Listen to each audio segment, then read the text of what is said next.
ध्यान की प्रैक्टिस करने के दौरान या ध्यान में जाने के लिए जिसा भी बोला जाता है, बहुत सारे शब्द अलग अलग जगह पे अलग अलग तरीके से व्याख्या की गए हैं और कोई भी व्याख्या अपने आप में कंप्लीट नहीं होती और रास्ते तक नहीं पहुंचाती।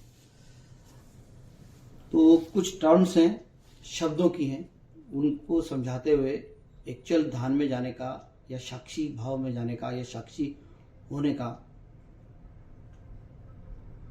व्याख्यान करें। जैसे कि कंटेम्पलेशन क्या हो गया, कंसंट्रेशन क्या हो गया, सेल्फ स्टडी क्या हो गया, स्वाध्याय क्या हो गया। क्योंकि ये सारी चीजें जब भी हम करने लगते हैं, बहुत सारी जगहें हमको मेडिटेशन के अंदर इसको इंक्लूड करती हैं और आप थोड़ा इससे अलग बोलती हैं। तो पहले कंटेम्पलेशन क्या हो गया, कंसंट्रेशन क्या हो गया और सेल्फ स्टडी क्या हो गया और आखिरी में साक्षी भाव क्या हो गया। इन चारों के अंदर डिस्टिंक्ट कर दें और क्या ही सही है।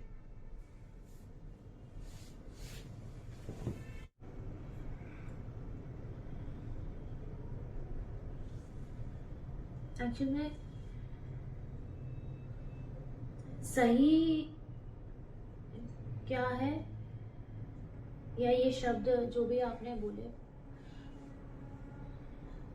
सही गलत तो कुछ होता नहीं है, बट सिर्फ जो इस आवाज को लगता है वो ये लगता है कि शब्दों में क्यों पढ़ना है, शब्दों में इनके मतलब जो जहाँ तक समझ में आते हैं वो उनको समझाने का प्रयत्न किया जाएगा, पर शब्दों में क्यों पढ़ना है, शब्दों को समझ के उनको क्यों जीना है, जी के उसको कोई शब्द क्यों नहीं देना है। जो आपने जिया उसके लिए कुछ ना कुछ शब्द तो होगा ही ना। आपने जो पढ़ा उसको अगर आप जीने की कोशिश करेंगे तो आप कोई ना कोई चीज को इमिटेट कर रहे हैं, वो फिर आपकी कहाँ रह गई। चाहे वो जनरल शब्द भी है, तो हम कोई भी शब्द को अगर पढ़ के और जी रहे हैं, कोई भी लाइन को पढ़ के जी रहे हैं, उसको जीने की या उसको अनुभव करने की कोशिश कर रहे हैं, तो फिर वो हमारा अनुभव कहाँ रह गया, वो फिर इस जीवन का अनुभव कहाँ रह गया। वो तो किसी की मिमिक्री हो गई, किसी का इमिटेशन हो गया, किसी और का है वो, चाहे वो जनरल शब्द भी क्यों ना हो। इस रास्ते पे शब्दों को एकदम तह तक समझ लेंगे आप, ये आप समझना ही छोड़ दें, ये समझना छोड़ दें कि किसी शब्द की तह तक पहुंच जाएंगे आप। किसी शब्द की तह तक पहुंच जाना मतलब उस शब्द का एसेंस तक आपको रिवील हो जाएगा, ये आप समझ जाएंगे उसका एसेंस। ये आप छोड़ दें, ये आप इसीलिए छोड़ दें क्योंकि जो भी शब्द दिया गया है, जिसने भी जब भी दिया है, कोई जनरल शब्द भी है अगर, तो वो शब्द किसी के अनुभव का शब्द है, किसी अनुभव को कोई नाम देना था, इसीलिए वो शब्द है। आप अपना अनुभव होने दें, फिर ये देखें कि कोई सा शब्द इस पे बैठता है क्या।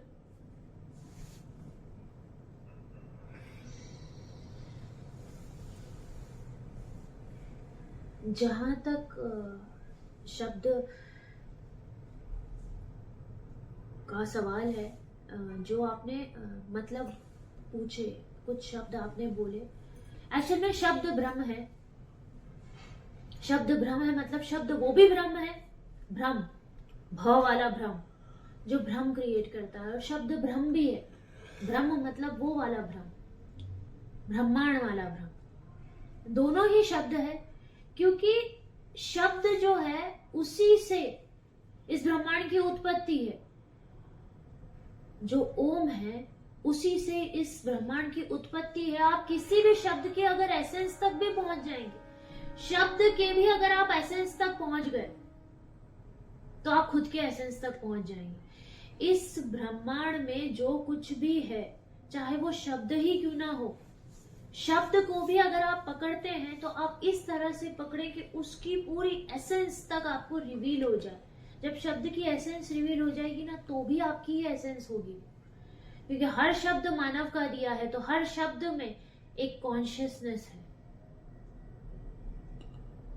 हर शब्द में, हर चीज में एक ओम की ध्वनि है। तो आप वहां तक, उसके एसेंस तक भी पहुंच जाएंगे तो आप खुद के एसेंस तक पहुंच जाएंगे। खैर, जो शब्द थे सेल्फ स्टडी या स्वाध्याय, सेल्फ स्टडी मतलब कि खुद का अध्ययन, स्वाध्याय, स्व अध्याय, खुद को जानना, खुद का अध्ययन करना। सेल्फ स्टडी जो है उसके दो मतलब हो सकते हैं। देखिए, सेल्फ स्टडी जो है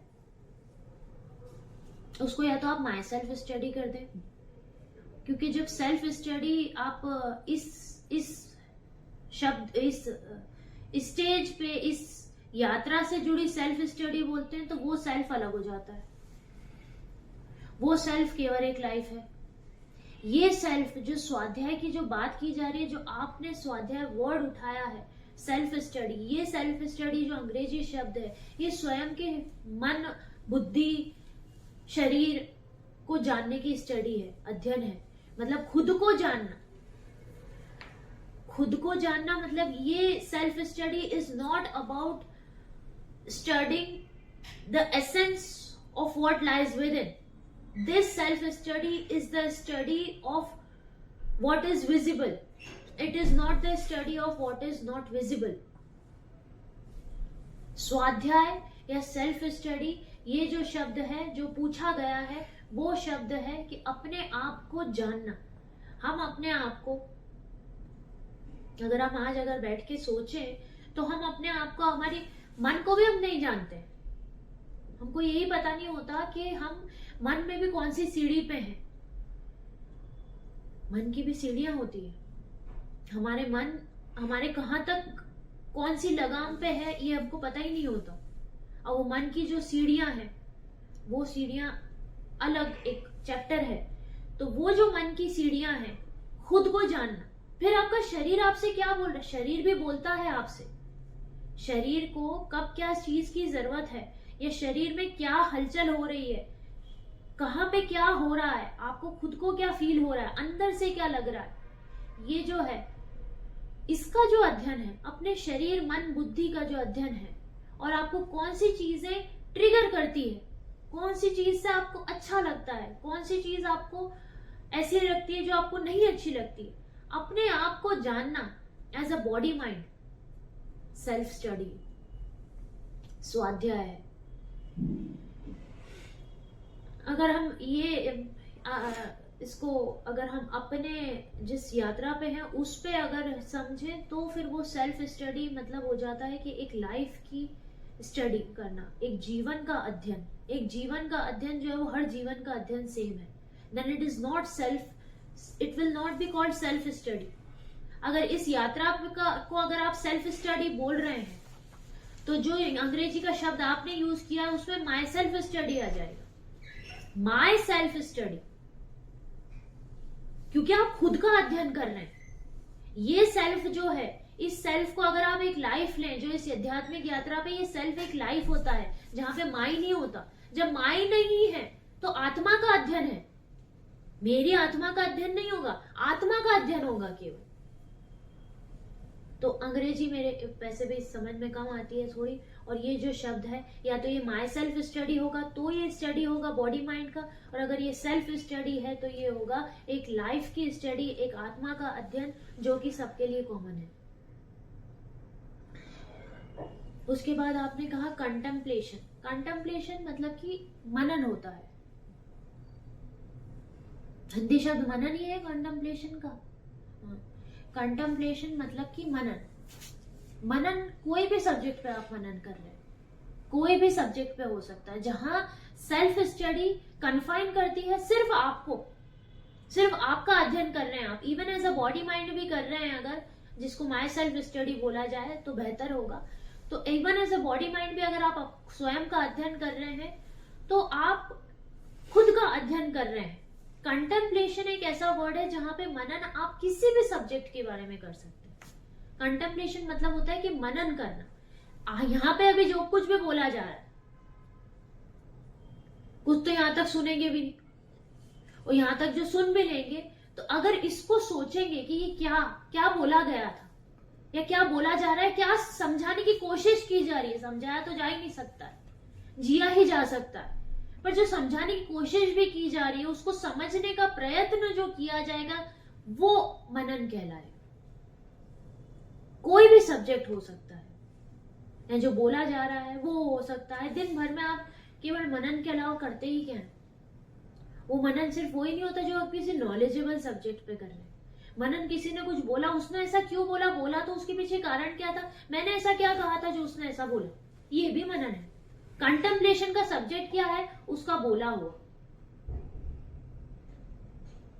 मनन is not only about knowledge, manan is going happening throughout the day. जहां मन है वहां मनन है, जहां मन का हन हो जाए वहां मनन खत्म। तो मन जहां है वहां तो मनन हो ही रहा है, दिन भर मनन हो रहा है। कंटेम्पलेशन सिर्फ नॉलेज पे थोड़ी होती है, कंटेम्पलेशन तो आप दिन भर कर रहे हैं, फालतू चीजों पे कर रहे हैं। पर तो मनन मतलब जहां मन का अस्तित्व आ गया, कोई भी सब्जेक्ट चल रहा हो भले, तो मनन हो रहा है। फिर तीसरा कंसंट्रेशन, जैसे त्राटक करते हैं, ये मेडिटेशन की टेक्निक जैसा होता है क्या? बहुत जगह साइट्स पे फर्क यही पड़ता है कि एक लाइव कोई बताए और एक किताब के अंदर लिखा जाए। जब किताब को पढ़ रहे हैं तो हमको शब्दों और शब्दों की लिटरल मीनिंग पे ही डिपेंड होना पड़ता है। एक्चुअली में क्या होता है, कंसंट्रेशन जो है, तो कंसंट्रेशन आप किसी पर्टिकुलर चीज पे सतत, चाहे वो सुनने,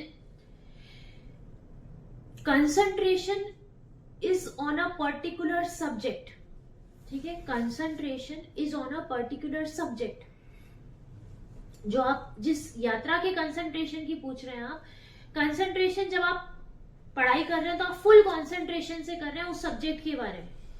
जो कंसंट्रेशन आप पूछ रहे हैं, है ना, जो मेडिटेशन शब्द है, जो गाइडेड मेडिटेशन है ना, दैट इज कंसंट्रेशन। जो गाइडेड मेडिटेशन होता है जिसमें कोई आवाज आ रही है और आप उसके हिसाब से जो वो बोलती जा रही है वो आप करते जा रहे हैं, तो वो कंसंट्रेशन हो रहा है। तो मतलब क्या हुआ कि कंसंट्रेशन क्या है? कंसंट्रेशन का मतलब ये है कि जहां पे आपकी कोई भी इंद्रिय, कोई एक इंद्रिय पूर्णतः सक्रिय रूप से सिर्फ उस चीज पे एंग्रॉस्ड है। जब आप गाइडेड मेडिटेशन कर रहे हैं तो आपका कान टोटली एंग्रॉस्ड है, जब आप त्राटक कर रहे हैं तो आपकी आंख टोटली एंग्रॉस्ड है।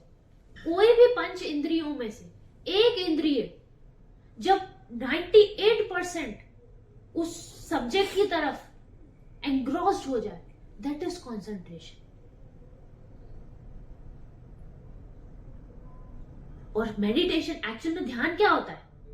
कंसंट्रेशन गाइडेड मेडिटेशन है, और ध्यान जो अपन बोलते हैं, जिसको अपन मेडिटेशन बोलते हैं, वो क्या होता है कि वो यात्रा है अपने इंद्रियों से अंदर जाने की।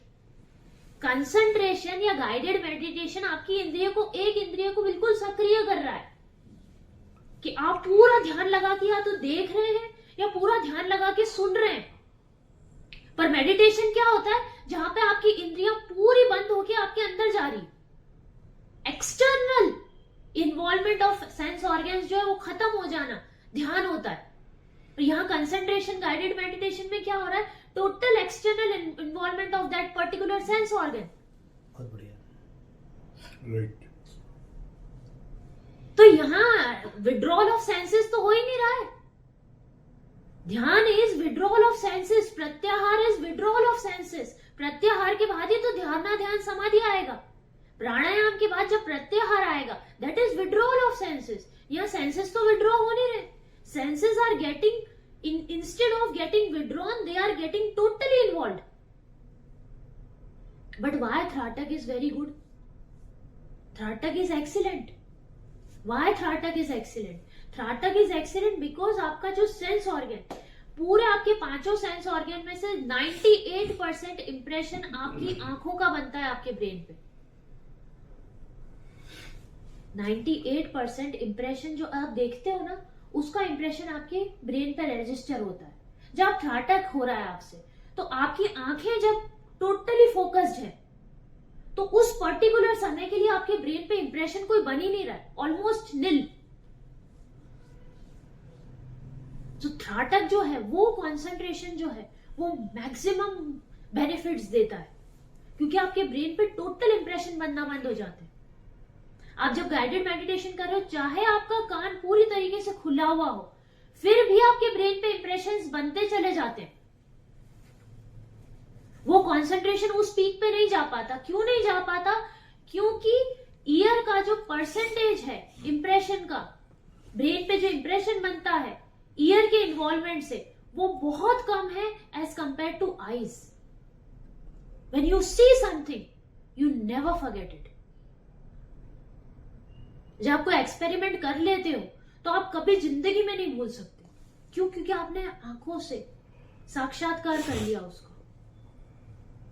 साक्षात्कार। इसीलिए tratak is the best guided, is the best way of concentration. But ultimately concentration is